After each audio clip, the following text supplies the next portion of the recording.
In three, two.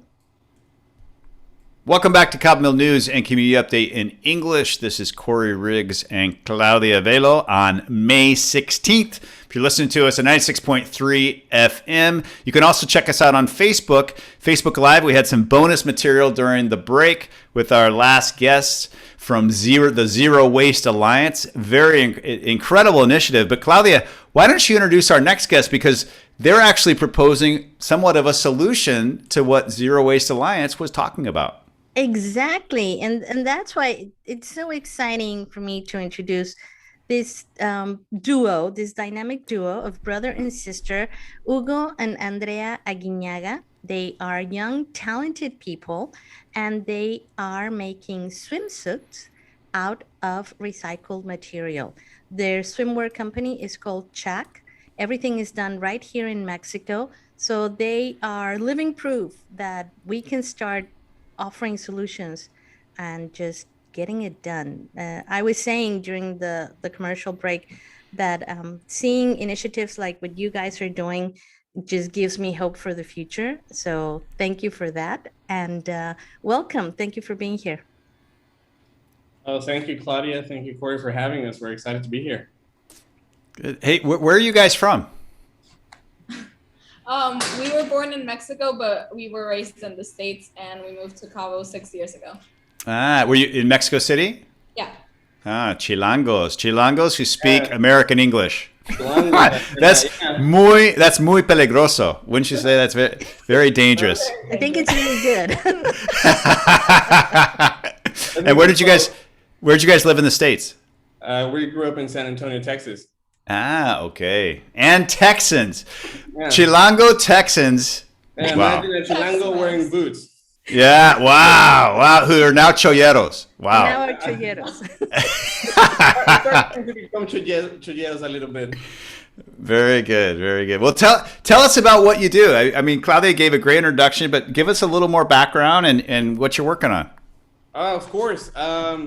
We started a company called Chaac Swimwear about a year ago. After the whole quarantine started, the whole pandemic, we saw a huge problem because we were seeing everyone order, food and being taken out in plastic bags, plastic cups, whatever people were ordering. I mean, we already knew it was a problem, but it was the pandemic that kind of made us realize how bad it is, because during the first 2-3 weeks, we saw animals coming into the bays, coming into the marinas, and just seeing the fauna kind of come back to life a little bit. But we also saw everyone just ordering stuff and from Amazon and everywhere else. And we thought, oh, this is a huge problem that we have to create somewhat of a solution for. So we started thinking, we love the beach, we love the animals. So what better way to do it than create something that you can use in the ocean that was actually once polluting the ocean? So we came up with the idea of creating a swimwear company the swimsuits are made with recycled plastic bottles. Oh, wow. So I have to say, Claudia, can you enable the screen sharing for me? Yes. So if you're watching on Facebook Live, you're gonna see something, because I can't believe it. I really cannot believe. Isn't it awesome? They're awesome. I can't believe that this is. So you're telling me that this comes from plastic? Exactly. Yes. That bathing suit. Yep.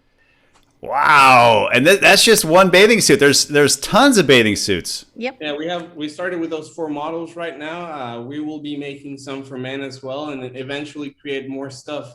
Our goal is to take as much plastic as we can from going into the ocean and creating something that you can use when you're in the ocean.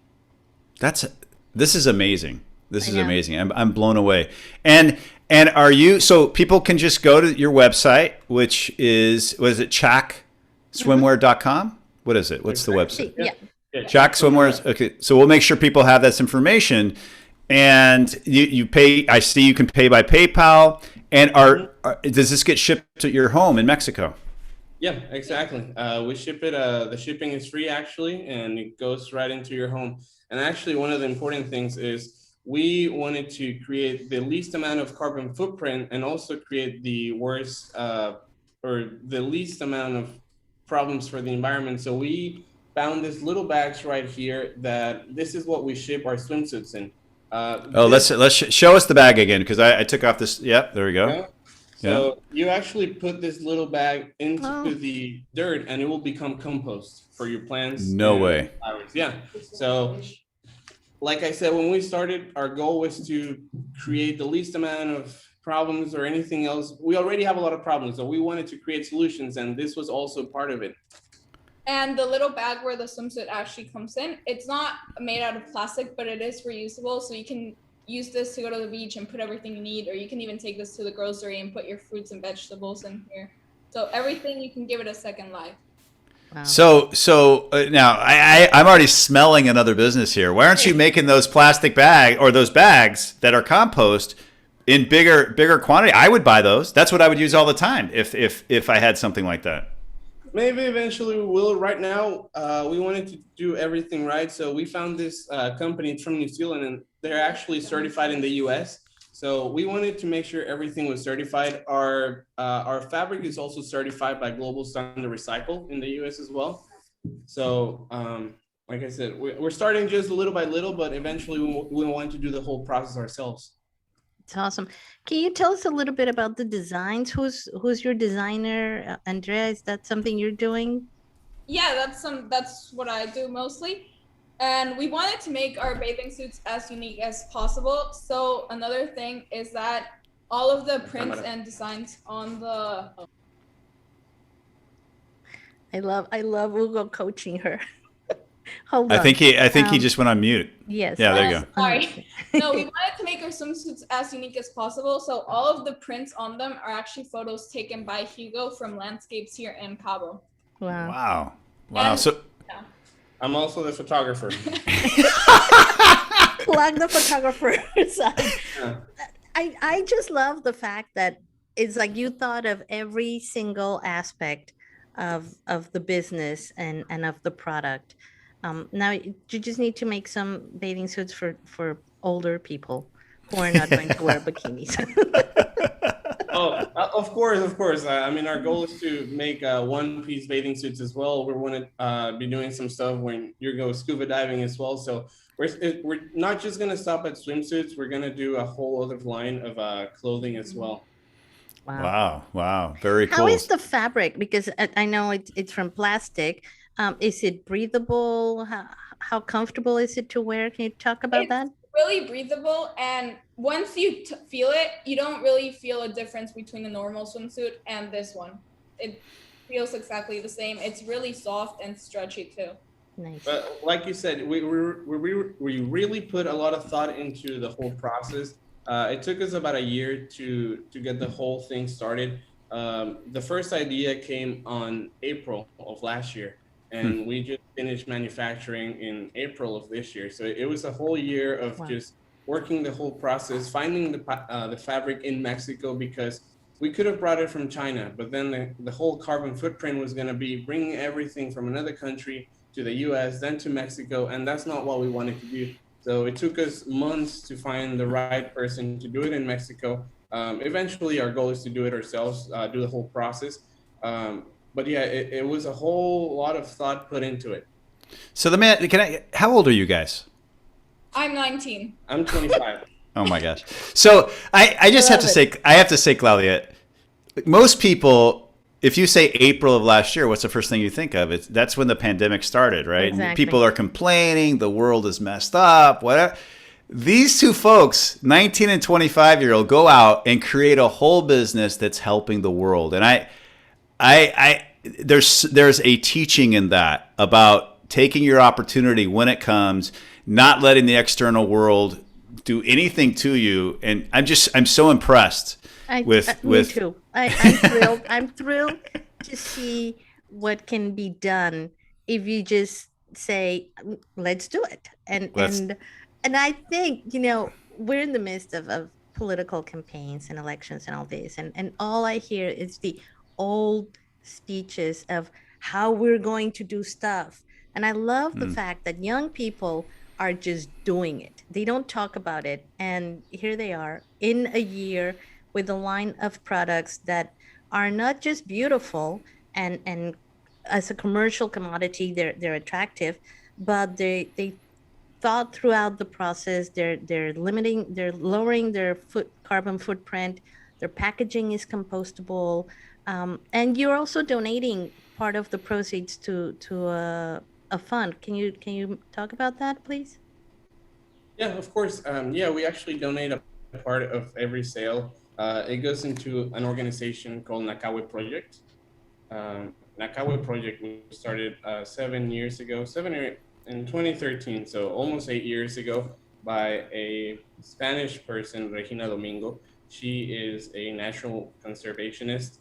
She works a lot in Baja, Costa Rica, Latin America, and other parts of the world as well. But one of her main focuses is here in the Baja. And that's something we love because the Baja is one of the very last few mega diverse places in the world for megafauna. And it's also one of the least protected in the world. So to us, it's incredible that every winter you can see from manta rays, mobulas, sharks, whales, and everything. And yet they're not protected the way they should be. So we want to help as much as we can in that aspect as well. Awesome. Everything comes together. No, I can see their bathing suits in latitude encounters, trips, and saving totally the sharks, everything. No, it's really incredible. And what I don't understand, Claudia, is we look at everybody running for office, and as you said, it's like it's all the same crap that we hear. It's this is what we're going to do. Why can't we elect people like this that actually just go out and do something and show leadership, and are leaders, not someone that talks about it and then does nothing? And that's, hopefully we're wrong this time. Hopefully someone's going to actually do something that gets elected. But it just seems like a lot of blah, blah, blah. And then you have these folks that spent the pandemic creating an incredible business that actually helps humanity, and helps not only humanity, helps all the animals here, helps all the flora and fauna. It helps the ocean, helps everything. It's wonderful. Wonderful project. I love the product. Chaac Swimwear. Tell us where the name comes from. Chaac Chaac is the god of the rain and the ocean in the Mayan culture. So because everything is made in Mexico, we couldn't have our name be something else. So it also had to be Mexican. And we chose it because we loved how the ancient cultures respected the nature, they protected it. So we thought it was going to be suitable for us to be named that as well. Awesome. Very cool. Awesome. Yes, I love it. Well, you're listening to Hugo and Andrea Aguiñaga. Did I say that right, guys? Aguiñaga. Oh my gosh. Say it again. Aguiñaga. Aguiñaga. Yeah. There you go. Aguiñaga. Perfect. And you're on 96.3 FM Cabomil, or you're watching us on Facebook Live at Cabomil News. What incredible leaders that you all have been and are, and showing the way. And I love we had our first guests on talking about an issue, and it sounds like you're actually coming up with a way to be zero waste by using this plastic to because I think one of the problems here, Claudia, when I've investigated just in the foundation world, there's not a lot of recycling going on here. Exactly. And it's hard. People can separate and everything, but there is no place here in the Baja that actually processes those plastics. They have to be shipped elsewhere to be processed. And that's a big part of the issue. And I love the fact that it was like part one of the show is about the theory behind how to approach a problem, and what Alex was saying is how to turn something into something of value, something that is usually seen as waste into something of value. And that's where Hugo and Andrea started. It's like, okay, there's plastic in the ocean, let's turn it into something else. And I love the way that it kind of like full circle. So tell us what's next for Chaac. Where are you guys up to next? Well, right now, our next step is creating some of the men's swimwear first. We're going to be doing that whole collection as well. And eventually, we'll move on to creating also sustainable clothing as well, from shirts, board shorts, stuff like that. But our main goal would be in about 2 years to for us to do the whole process, from collecting the bottles to manufacturing the swimsuits, because right now it's someone else that we have, but like I said, everything is certified. So that was our main concern, our main goal for us. But yeah, in 2 years, we want to be doing the whole process ourselves here in Cabo if possible. Wow. And so the manufacturing is happening somewhere else too, or where is that happening? In Mexico as well, Mexico City. Okay. So you're looking to actually collect the bottles here. Right now, they're probably being collected in Mexico City or around that area. Okay, got it. So that'd be great, because then we can get some of the plastic bottles here off the beaches and out of the ocean when the rains happen, as we were just talking about. Right now, what we're doing is some cleanups. We did one in the Estero 2 weeks ago, where it's really sad to see that such a little place can have so much trash. We had about 19 big plastic bags, those black bags filled with plastic, beer bottles, and everything you can imagine. There were clothes in the water, shoes, everything. People just have no regard for what they're doing. And the whole problem is that Stero goes into the ocean. So it's not just staying there, it's going into the ocean. And like you said, and you mentioned, during the rain season, everything just washes up into the ocean. So no matter where the trash is, eventually it will just end up in the ocean. And that's our main concern, getting all of that plastic from going into the ocean in the first place. There was an interesting experiment in South America. I think it was in Peru, where a community that has a river used to just dump all their garbage on the river. Like they would go and they literally would go with plastic bags and and then a conservationist group put recordings with voices of the river in the areas where they knew people would dump the trash. And it was the voice of the river telling them, don't do that. You're hurting me. You're hurting the earth. You're hurting the animals around here. And people actually created an awareness. And you could see, because they filmed those areas for a long period of time, you could see people going with the garbage and going like, oh, okay. And then they would turn around. But then, and it actually kind of works. And so all these campaigns are great, but I think we need to, like, I don't know, publicly shame the people that are that are throwing garbage into the river and things like that. I mean, do something. I don't know what, but just create awareness of the fact that all this garbage ends up where it really shouldn't, and something needs to be done. Exactly. I think everything just ties up with education and culture, and unfortunately, here in Mexico, sometimes we lack a lot of that. And to us, it's very simple to be driving on the road and then just tossing out a bottle to the side of the road because, it's just one bottle. But if you drive from San Jose to Santiago to the waterfall, you're gonna see the whole road just filled with trash everywhere. So it's not just one plastic bottle, it's not just one beer can, it's thousands and thousands of them. Yeah, it's a tough situation, and people need to be woken up. I love what you talked about, Claudia, about this voice saying, don't do that, it's hurting me. I think what that does is it does wake people up for a second, because it's just unconscious to go throw something in the river. You have to be unconscious to do that. And it's and then you forget about it because it goes down the river or whatever. You don't see it anymore. And so these little things, and I think you can only wake up people one at a time to these kinds of things. And whether that's through, you hope you don't have to get to where the authorities are having to give fines and all that kind of stuff, but people would just wake up on their own. Unfortunately, we as humans don't do that a lot.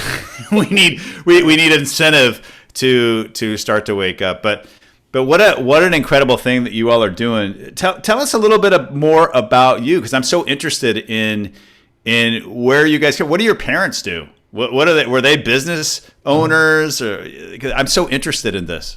No, actually, they went to school they studied tourism. Okay. They would work in tourism. My mom, she does property management, but I actually moved to Cabo 6 years ago by myself before my sister and everyone just moved down here from Texas. And to me, my goal was to come to Mexico and do something good to help the country, because I love Mexico. I love everything that we have, the culture, the gastronomy, the fauna, everything that we have in this beautiful country. But unfortunately, there's a lot of things missing. So 4 years ago, I started a tour company here in Cabo as well. I was a certified tour guide. And but it just went back to the same thing, a lot of corruption, a lot of things bad happening, that just kind of drove me a little bit away from that. And I'm a photographer, videographer. So when the whole pandemic started, we said, well, we can do something with my pictures and your creativity. So we started just focusing on that. We came up with a lot of ideas. The very best one that we came up with was Chaac Swimwear. So I've always been an entrepreneur, just had the drive, but also to help my country and in any way that I can, really. And to find what aligns with your passion. That's what I love. That story is, and I think it's good for everyone just to hear that. Is a lot of us can be in jobs that we don't really love or we don't really like, and there's, as you said, there's some bad stuff going on that doesn't align with your soul or with what you're passionate about. And just kudos to you for doing something about it, Hugo. And Absolutely. And Andrea, you can share your story too. Well, I've always loved doing things that help others. That's something that I've been doing since I was a little kid. In school, I would always finish first, and I would help anyone that needed help. Then at church, and then when I got here, I started being really involved in the community and cleaning up the beaches and teaching English and teaching sports and stuff like that. And I also volunteered a lot with older people, like the Casa de los Abuelitos here. And I just really love volunteering. I've gone on mission trips and stuff like that. And I really said, what can we do to help our planet right now that it needs a lot of help? And I'm also studying architecture in Tech, but I'm looking to do it in a more sustainable way, like finding a way that we can coexist with our environment without having to chop everything down. Yeah. Well, I can imagine. I think your parents are probably very proud of you both. I mean, I'm proud of you both, and I'm not your parents. So, but I can imagine. I mean, it's so much hope that I think you're giving a lot of us just hearing this interview, and by what you're doing in the world, and it's such an example and inspiration to so many people. Awesome. Yeah. Thank you. Proud. Yeah, I'm proud too. Our goal is to, make more people conscious of the problem. And if someone has an idea, to go for it. And, there's going to be people to help them out with that idea. The main thing is just to help the planet as much as we can, the environment, because scientists have said that within the next 10 years, we either make a change or in 2050, things are going to get bad. So we really think this decade has a lot of influence in what's going to happen in the next 30 years. So we have to do as much as possible to help instead of damage, the way we've been doing it for I don't know how many years without any conscience. Or like you said, you throw the bottle in the river and then it just goes downstream, and then you don't see it anymore. It's like, oh, it disappeared. Well, it didn't disappear. It just went into a bigger place, and then some animal's going to eat it, and we're going to eat that animal. And it's just a whole chain, and everything is connected. Like the way Tulum is getting the sargasso, or the whole Riviera Maya is getting the sargasso from the southern part of the continent. So we have to realize that whatever happens, whether it's China, Africa, Europe, it happens here too, and whatever happens here affects other places as well. No, it's an incredible thing to think about, and we're just talking about a bottle that you throw in, and we could even get into a conversation, which we probably do need to, Claudia, to talk about just human waste also, because that just goes in the toilet, away, flows down. And guess what? That didn't go away. No, so it doesn't disappear. And that also ends up in the ocean. So there's a lot of things we can talk about. And I think there's people doing things about. I know there's people that are working on that project as well. But there's just a lot of things as a human society we have to deal with. We have to deal with our waste in all levels. And I just applaud you for the way that you're dealing with a part of it right now, and just inspiring others to get involved. So thank you both for being on the show. Any last thing? We have a couple minutes left. Anything you'd like to share with us? Oh, we just have to create more conscience. And we live in a place that depends on tourism. And I think people come to Cabo because of the ocean. People come to Todos Santos because of the ocean. La Paz as well. You know, La Paz, you can swim with whale sharks in the winter. Then you go up to Adolfo Lopez Mateos or San Ignacio to see the whales. So we have to realize that if we keep throwing trash in this place, eventually all those animals are not going to be coming back. So a whole side of tourism will be disappearing slowly because of an unconscious thing that we may be doing, but it is a whole problem for everyone else. So we want to do more cleanups. We want to do more conscious awareness projects so that people get involved. People come to the beach, they clean up instead of throwing trash. And I think we have to focus a lot on the youth as well, because it's a culture that you have to change, but you have to change it at a young age. So you have to teach them about the animals, about what they're doing with the trash. And one of the great things about Nakawe Project, the foundation that we donate to, is she focused a lot on small villages with kids, and she was teaching them about the animals, about what they can do to create a sustainable living with ecotourism instead of overfishing or throwing trash. So I think that's really important for us to focus on as well. And we hope to find people that are doing that here in Baja so that we can connect and create projects like that with them as well. That's great. Any last thoughts from you, Andrea? We will let you guys know when we're having any beach cleanups in case anyone wants to join us. We'll probably be doing one in about 2 weeks. So if anyone's interested, we will let you guys know. Definitely.